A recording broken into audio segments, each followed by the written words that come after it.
Welcome to cricket Challengers Tamil channel. இந்த வீடியோவில் நம்ம அதை பற்றி பார்க்க போகிறோம் அப்படின்னா லேட்டஸ்ட்டான கிரிக்கெட் நியூஸ் தான் பார்க்க போகிறோம்.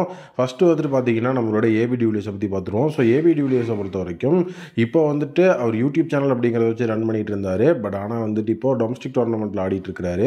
ஸோ முந்தானத்து வந்து பார்த்தீங்க அப்படின்னா ஏபி டிவிலியர்ஸ் ஒரு வெறித்தனமான ஆட்டம் ஆடி இருக்கிறாரு. ஸோ அவர் நம்ம எல்லாருமே வந்து மிஸ்டர் 360 அப்படின்னு தான் கூப்பிடுவோம். 360 ஸ்ட்ரைக் ரேட்டில் ஆடி இருக்கிறாரு தலைவர். ஸோ டோட்டலி 15 சிக்ஸர் 28 பாலில் 28 பால்ஸில் 15 சிக்ஸரை பறக்க விட்டு 28 பால்ஸில் செஞ்சுரி அப்படிங்கிறதையும் அடித்து நம்மளோட ஏபிடி மாஸ் காட்டியிருக்கிறாரு. ஸ்டில் அவர் வந்து ஒரு ஏலியன் அப்படிங்கிறத வந்து அந்த இடத்துல ப்ரூவ் பண்ணியிருக்கிறாரு அப்படின்னு தான் சொல்லணும். ஸோ ஏபிடி வில்லியர்ஸை பொறுத்த வரைக்கும் ஆர்சிபியோட ஒரு மிகப்பெரிய கேம் சேஞ்சர் அப்படின்னாலும் சரி, கீ பிளேயர் அப்படின்னாலும் சரி, ஸோ அவர் தான். ஸோ நீட்டாக வந்து பார்த்திங்கன்னா நிறைய மேட்சஸ் வந்து இதெல்லாம் எங்கே ஆர்சிபி வின் பண்ண போகிறாங்க, இதெல்லாம் ஃபினிஷ் பண்ணவே முடியாதுங்கிற மாதிரியான மேட்சஸ்ஸு. ஸோ டோட்டலி நம்மளோட ஏபிடி வில்லியர்ஸ் ஒத்தால நின்று முடிச்சு கொடுத்துருக்கிறாரு. ஸோ அந்த மாதிரி சம்பவங்கள் இதுக்கப்புறம் வந்து ஆர்சிபிலலாம் நடக்குமா அப்படிங்கிறதுலாம் ரொம்ப ரேரஸ்ட்டு தான். பட் என்னதான் ஒரு ரிட்டையர்மெண்ட் அப்படிங்கிறத கொடுத்துருந்தாலும் ஸ்டில் வந்துட்டு ஒரு மிகப்பெரிய லெவலில் ஃபார்மில் இருக்கிறது உண்மையாகவே நல்ல விஷயம். ஸோ ஏபிடி வில்லியர்ஸ் கூடிய விரைவில் ஆர்சிபியோட கோச்சிங் குரூவில் ஏதாவது ஒரு ரோலில் வந்தார்னா ஸோ ஆர்சிபிக்கு வந்து ஆர்சிபி ஃபேன்ஸ்க்கும் அது ஹாப்பியாகவே இருக்கும். ஸோ நெக்ஸ்ட் அப்டேட், நம்மளுடைய கேப்டன் ரஜத் படிட்டர் இப்போ வந்துட்டு நம்மளுடைய ஆர்சிபியோட கேம்பில் ஜாயின் பண்ணிட்டார்.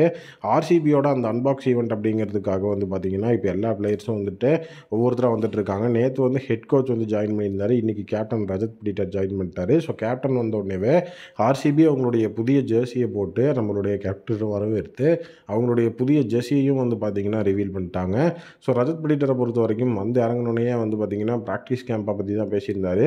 ஸோ நாளைக்கு வந்துட்டு நம்மளுடைய ஆண்டி ஃப்ளவர் அவர் கூட வந்து பார்த்திங்க அப்படின்னா நம்மளுடைய ஆர்சிபியோட கேப்டன் ஒரு மீட்டிங்கில் உட்கார்றாரு. ஸோ அதுலேருந்து ப்ராக்டிஸ் செஷன் எப்படி இருக்கணும், ப்ராக்டிஸ் கேம்பில் என்ன மாதிரியான விஷயங்கள் இருக்கணும், யார் யாருக்கு என்னென்ன மாதிரி ரோல் கொடுக்கணும் அப்படிங்கிற ஒரு ரோட் மேப் டிஸ்கஷன் தான் அங்கே இருக்க போது. அந்த ரோட் மேப் கிடச்ச உடனே ஸோ மற்ற பிளேயர்ஸ் எல்லோரும் வந்து ரீச் ஆனோடனே அந்த ரோட் மேப்பை வச்சு ஆர்சிபி அவங்களுடைய ப்ராக்டிஸ் செஷனை ஈஸியாக ஆரம்பிச்சிருவாங்க அப்படிங்கிற மாதிரி சொல்லப்படுது. ரஜத் படிட்டர் கேப்டன்சி அப்படிங்கிற விஷயம் வந்ததுக்கப்புறம் ஸோ கண்டிப்பாக நிறைய பிளேயர்ஸ் வந்து ஃபார்முக்கு ஸ்ட்ரகிள் ஆகிருக்கிறாங்க. ஸோ அந்த மாதிரி இவருக்கு எதுவும் ஆகக்கூடாது அப்படிங்கிற ஒரு விஷயமும் இருக்குது. ஸோ அவரோட ஃபார்ம் ரொம்ப குரூஷியல் அப்படிங்கிறத இந்த இடத்துல நான் வந்துட்டு மெயின் அசட்டாக சொல்கிறேன்.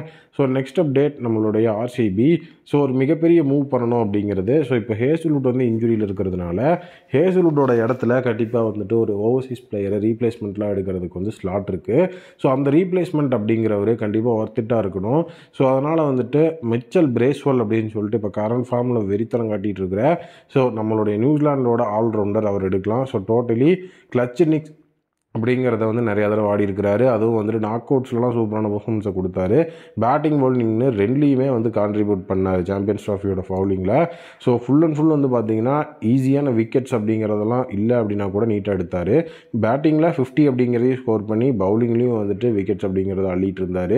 ஸோ அதனால் வந்துட்டு நமக்கு டீசெண்டாக வந்து பார்த்திங்கன்னா T20s அப்படிங்கிற வரும்போது பிரேஸ்வெல் ஒரு அவரால் முடிஞ்ச இம்பேக்டை வந்து கொடுத்து எஃபிஷியண்ட்டாக இருப்பார் அப்படின்னு தான் எனக்கு தோணுது.